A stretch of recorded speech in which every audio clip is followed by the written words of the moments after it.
प्यारे बच्चों, आज हम सभी अध्ययन करेंगे सूक्ष्म जीवों का सामान्य परिचय। देखिए, इस पृथ्वी पर बहुत सारे जीव हैं। कुछ बड़े हैं जो हमको दिखाई दे रहे हैं, जैसे हम सभी भी एक जीव हैं, मनुष्य। वैसे बड़े हैं ना, दिख रहे हैं ना। ऐसे पेड़ पौधे भी हैं, वो भी जीव हैं, वो हमको दिख रहे हैं।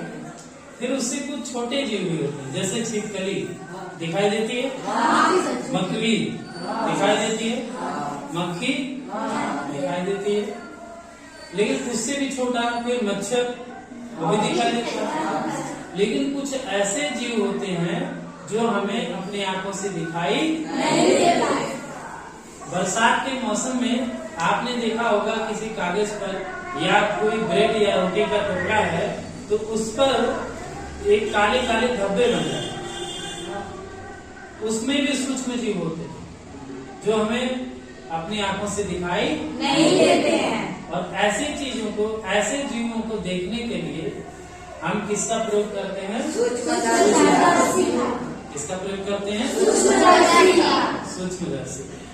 या फिर सूक्ष्मदर्शी से तो बहुत स्पष्ट दिख जाएगा, या फिर हम एक आवर्धक लेंस होता है उससे भी हम ऐसे जीवों को देख सकते हैं। इसमें बहुत स्पष्ट तो दिखेगा नहीं। आवर्धक लेंस हम आपको दिखा दे रहे हैं, ये होता है, इसको बोलते हैं आवर्धक लेंस।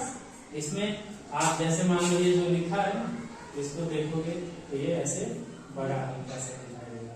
ये जो ये चित्र बना है इसको आप देखोगे तो हल्का सा बड़ा आपको दिखाई। तो जो काले काले धब्बे होते हैं रोटी के टुकड़े या ब्रेड के टुकड़े पर, वो जो है सूक्ष्म जीव होते हैं। और उन सूक्ष्म जीवों को देखने के लिए हमें किसकी आवश्यकता पड़ेगी? सूक्ष्मदर्शी। तो ऐसे जीव जिनको हम अपनी नंगी आंखों से नहीं देख पाए, जिन्हें देखने के लिए हमें सूक्ष्मदर्शी की आवश्यकता होती है, ऐसे जीवों को सूक्ष्म जीव कहते हैं। ये इसका परिचय है। यही था सूक्ष्म जीवों का सामान्य परिचय। अब आप लोग भी इससे परिचित हो गए होंगे कि ऐसे जीव जिन्हें हम अपनी नंगी आंखों से, नंगी आंखों से मतलब चश्मा न लगाना पड़े या फिर कोई सूक्ष्मदर्शी न लगाना पड़े, तो ऐसे जीव जिन्हें हम अपनी नंगी आंखों से नहीं देख पाए, जिनको देखने के लिए हमें सूक्ष्मदर्शी की आवश्यकता पड़े, ऐसे जीवों को क्या कहेंगे? सूक्ष्म जीव। सूक्ष्म जीव क्या बोलेंगे? सूक्ष्म जीव। सूक्ष्म जीव। अगर अंग्रेजी में इसकी बात किया जाए तो सूक्ष्म जीव को इंग्लिश में बोलेंगे micro organism. Micro organism. Micro organism. English में इसको क्या बोलते हैं? माइक्रो ऑर्गेनिज्म, सूक्ष्म जीव, जिसको हम सूक्ष्मदर्शी से देखते हैं। और सूक्ष्मदर्शी को इंग्लिश में बोलते हैं माइक्रोस्कोप। क्या बोलेंगे? माइक्रोस्कोप। ठीक है, आपने आवर्धक लेंस को देख ही लिया। चलिए, आप कहीं दीवार पर हरा धब्बा भी देख सकते हैं। वहां पर बरसात के मौसम में काला धब्बा पड़ा रहता है, वो सब भी क्या होते हैं? सूक्ष्म जीव होते हैं। उसको भी जब आप इस लेंस की सहायता से देखोगे तो आपको हल्का हल्का इस तरह की कुछ संरचनाएं दिखाई। ठीक है, जैसा कि चित्र में बनाया गया। अब हम अगर देखें कि आखिर ये पाए कहाँ, सूक्ष्म जीव कहाँ पर पाए जाते हैं, इनकी उपस्थिति कहाँ होती है, ये किन किन जगहों पर पाए जाते हैं, तो ये बोला जाता है कि सूक्ष्म जीव सर्वव्यापी होते हैं। सर्वव्यापन मतलब कि जो हर जगह पाया जाए, जो सभी जगहों पर पाया जाए, उसको क्या बोलेंगे? सर्वव्यापी। क्या बोलेंगे? सर्वव्यापी। और इसको इंग्लिश में कहते हैं ओमनी प्रेजेंट, जो हर जगह पाया जाए, हर जगह जो पाया जाए। ये कहाँ कहाँ? हवा में भी पाया जाएगा, पानी में भी पाया जाएगा, मिट्टी में भी पाया जाएगा, पौधे और मनुष्य या जीव जंतु, इन सबके शरीर के अंदर भी पाया जाएगा और शरीर के बाहर। ठीक है, शरीर के बाहर जैसे हाथों में अभी क्या था? कोरोना वायरस आया था, है ना? तो क्या क्यों हम लोग हाथ धोते थे? क्योंकि हाथों में वो कोरोना वायरस लग जाते थे, इसलिए कहा जाता था कि बार बार हाथ को धोते, है ना। हम खाने से पहले हाथ क्यों धुलते हैं? क्योंकि उसमें कीटाणु हो जाते हैं, और वो कीटाणु बहुत ही सूक्ष्म होते हैं जो हमें दिखाई नहीं देते। वो सब भी क्या है? सूक्ष्म जीव, बैक्टीरिया, वायरस, तमाम प्रकार का यानी जीवाणु और विषाणु बहुत सारे हाथों में रहते हैं, इसलिए हमें हमेशा खाने से पहले साबुन से हाथ को धोना। ये तो शरीर के बाहर हो गया। शरीर के अंदर हमारे जो आंत होती है, मनुष्य में आंत पाया जाता है ना, तो आंतों में एक प्रकार का सूक्ष्म जीव पाया जाता है जिसका नाम है एंड अमीबा हिस्टोलिटिका। ये जब शरीर के अंदर आंतों में पाया जाता है तो इससे पेचिश नामक रोग होता है। ठीक है, तो ये तो हो गया मनुष्य में। और पौधों में भी नींबू का जो पौधा होता है, नींबू के पौधे में नींबू में एक जीवाणु पाया जाता है विषाणु होता है जिसका नाम है जेंथोमोनास साइट्री। क्या नाम है? जेंथोमोनास साइट्री। और ये जो है कैंकर नामक रोग को उत्पन्न करता है।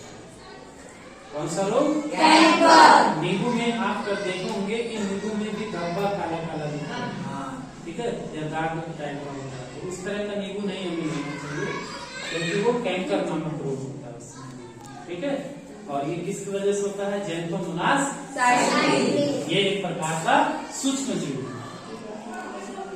सूक्ष्म जीव मतलब विषम परिस्थितियों में भी पाए जाएंगे। ऐसा नहीं कि केवल पानी ठंडा या नॉर्मल है तभी पाए जाएंगे। यहाँ तक कि बर्फ पर्वतों पर जाओगे तो वहाँ बर्फ होता है और वहाँ तापमान बहुत ज्यादा कम होता है। तो जो बहुत ज्यादा कम तापमान है वहाँ पर भी सूक्ष्म जीव पाए जा सकते हैं। गर्म पानी के झरनों में भी पाए जा सकते हैं, जो गर्म है वहाँ पर भी सूक्ष्म जीव पाए जा सकते हैं। और समुद्र का जो तल, समुद्र का पानी मान लो ये लेवल है, तो उसका कहीं कहीं तल होगा। जैसे पोखरा होता है तो पानी का ऊपर लेवल होता है, लेकिन नीचे जमीन होती है, तो इसे समुद्र के नीचे भी जमीन होती है, तो उसको बोलते हैं समुद्र की तली। वहां पर भी पाया जाए।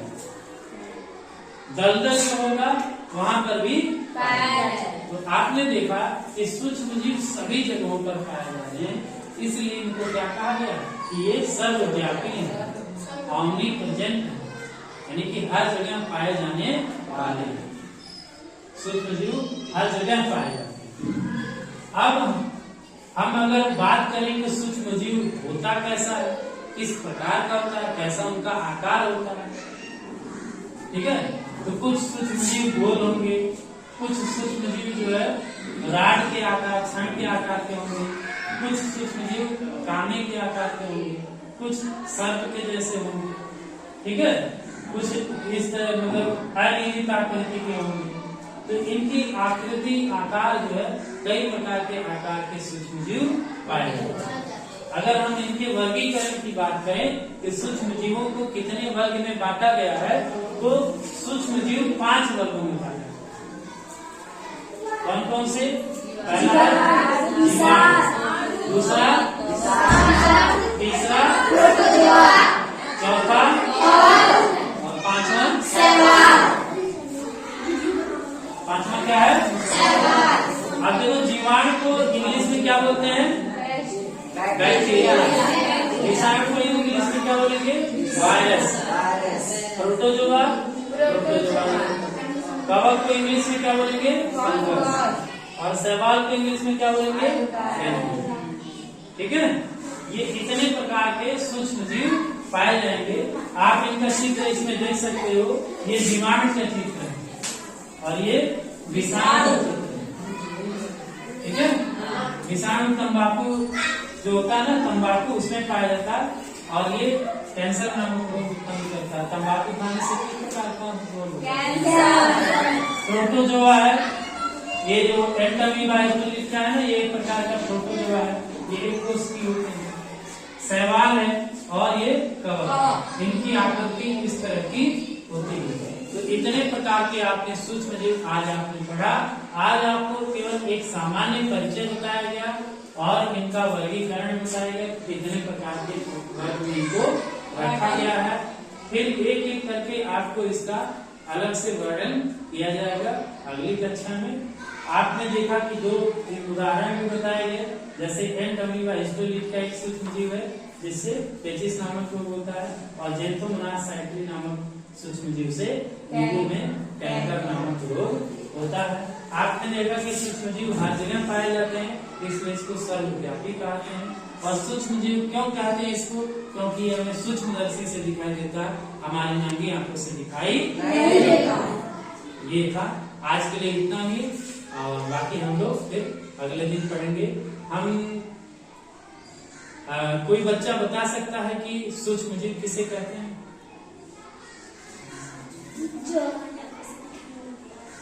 खड़े होकर बोलिए। जो हमारी आंखों से दिखाई ना दे उसे सूक्ष्म जीव कहते हैं। जो हमारी नंगी आंखों से दिखाई न दे और उसको देखने के लिए किसकी सहायता हो? सूक्ष्मदर्शी। सूक्ष्मदर्शी की आवश्यकता हो उसे क्या कहेंगे? सूक्ष्म जीव। बैठो, ताली बजाइए। कि सूक्ष्म जीव कहाँ पाए जाते हैं? बताओ। सूक्ष्म जीव दलदल में और पानी में, हवा में। इसके अलावा समुद्र के जमीन पर, यानी कि सभी जगहों पर पाए जाते हैं। इसलिए सूक्ष्म जीव को क्या कहते हैं? सर्वव्यापी, जो हर जगह पाए जाते हैं। बैठ